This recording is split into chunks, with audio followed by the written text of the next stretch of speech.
Tuition के नाम पर अवैध वसूली की जा रही है। एसोसिएशन द्वारा एवं बच्चों के पालकों के द्वारा मुख्यमंत्री, सांसद, प्रधानमंत्री जी के नाम ज्ञापन सौंपा। फीस स्ट्रक्चर बदल कर स्कूल कर रहा है निरंतर प्रयास। फीस लेने के लिए ट्यूशन के नाम पर फीस वसूली जा रही है।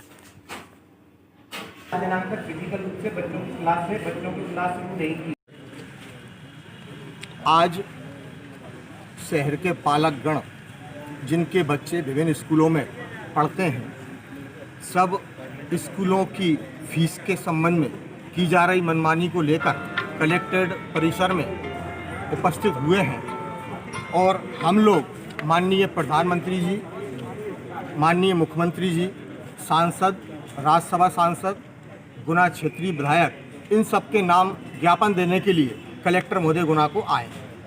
हमारा मुख्य मुद्दा यह है कि हाई कोर्ट ने कहा है कि ट्यूशन फीस ली जा सकती है, किंतु हाई कोर्ट ने ऐसा कहीं नहीं कहा कि हमारा बच्चा यदि ट्यूशन पढ़ने के लिए नहीं जाएगा तो भी हमसे फीस की वसूली की जाएगी। जैसा कि आप सब लोग भी जानते हैं कि ट्यूशन फीस जब हम किसी ट्यूटर के हमारे बच्चे को भेजते हैं तो अधिकतम 500 से 1000 रुपये ट्यूशन फीस होती है। कब होती है? जबकि हमारा बच्चा फिजिकली रूप से पढ़ने के लिए जाता है ट्यूटर के यहाँ पर। अब क्लास चल रही है ऑनलाइन क्लासेस की आप जो फीस है वो आप हमसे लेते हैं तो हमारे समझ में आता है, किंतु देखा गया है कि गुना में क्राइस्ट स्कूल नाम से संस्था संचालित है, उसका हमने फीस स्ट्रक्चर देखा तो फीस स्ट्रक्चर लगातार बदल कर डाले जा रहे हैं। कोरोना काल में जबकि पेरेंट्स भी आर्थिक स्थिति से खराब है और उससे गुजर रहे हैं, तो उनके द्वारा लगातार टेलीफोन आ रहे हैं, दबाव डाला जा रहा है कि आप फीस जमा कीजिए। और ट्यूशन फीस के नाम पर वो क्वार्टरली लगभग 4100 रुपये मिनिमम मांग रहे हैं। तो क्या 500 रुपये सही है या 4100 रुपये सही है? क्या कोई प्राइवेट ट्यूशन हम पढ़ाते हैं तो क्या 4100 रुपये महीने हम देते हैं? क्या नहीं देते। हम 500 रुपये और 1000 रुपये महीने में पढ़ाते हैं। तो ऐसी स्थिति में आर्थिक भार सभी पेरेंट्स पर पड़ रहा है। अब पेरेंट्स के सामने समस्या ये है कि जिस स्कूल में उनका बच्चा बरसों से पढ़ता आया, स्कूल वाले दबाव डाल रहे हैं। यदि कोई पेरेंट्स बात करता है तो उससे उसके बच्चे का नाम पूछते हैं। क्यों? क्योंकि उसको रिजल्ट बिगाड़ने की धमकी भी देते हैं कि हम बच्चे का रिजल्ट बिगाड़ देंगे। तो पेरेंट्स ने, मैं तो गुना के पेरेंट्सों का बड़ा धन्यवाद अदा करता हूं कि हिम्मत दिखाकर अपने बच्चों के भविष्य को दांव पर लगाकर वो यहाँ उपस्थित हुए हैं।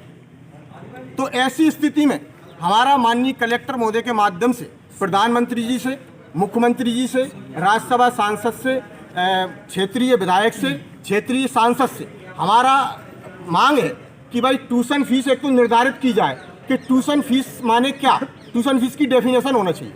अभी तक भी लोग ट्यूशन फीस के नाम से देते आए कई वर्षों से, किंतु उस संबंध में मेरा कहना यह है कि इस संबंध में भी प्रशासन को जागना चाहिए। ट्यूशन फीस वो हमसे इसलिए वसूल करते रहे, स्कूल फीस नहीं, क्योंकि अगर वो स्कूल फीस लेंगे तो आय कर के दायरे में उनकी इनकम ज़्यादा आएगी। ट्यूशन फीस मतलब मजदूरी, तो मजदूरी पर कोई इनकम टैक्स नहीं है। वो इनकम टैक्स से बचने के लिए आज तक स्कूल फीस भी ट्यूशन फीस के नाम से लेते रहे और हम लोग भी देते रहे। इसमें हमारी भी गलती है, हमने नहीं देखा। किंतु अब ये मुद्दा चूंकि कोरोना काल में आया है तो सभी पेरेंट्स जागे हैं, तो हम स्कूल फीस हमसे ट्यूशन फीस के नाम पर क्यों वसूली की जाएगी?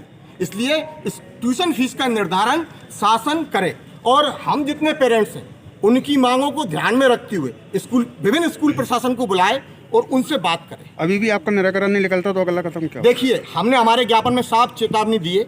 यदि क्योंकि हम पहले भी ज्ञापन दे चुके हैं और ये बड़ा दुर्भाग्य का विषय है कि सब बच्चों के माता पिताओं के और बच्चों के हितों को ध्यान में न रखते हुए जिला प्रशासन और शासन, ये सभी लोग स्कूल के हितों का ध्यान में रख रहे हैं और स्कूल वालों से आज तक एक भी नोटिस शासन के द्वारा स्कूल वालों को नहीं दिया गया कि भाई आपका मापदंड क्या है ट्यूशन फीस का, आप इतनी अवैध रूप से मोटी रकम क्यों वसूल कर रहे हो। ऐसा आज तक एक भी नोटिस इनके द्वारा नहीं गया। जबकि पेरेंट्स एसोसिएशन के माध्यम से माननीय अभिजीत जी, हमारे अन्य लोग जो साथी हैं, सभी पहले माननीय कलेक्टर महोदय श्री पुरुषोत्तम जी के पहले विश्वनाथन जी थे, उनसे मिले थे, उनको भी ज्ञापन दिया था। अब हमारा अगला कदम यह है, यदि कुंभकर्णी नींद से प्रशासन नहीं जागा तो हमको मजबूरन शास्त्री पार्क गेट लक्ष्मीगंज पर 1 सितंबर से सभी पेरेंट्स धरने पे बैठेंगे और आंदोलनात्मक कार्रवाई करना पड़ेगी। आंदोलन हमारा शांतिपूर्ण होगा,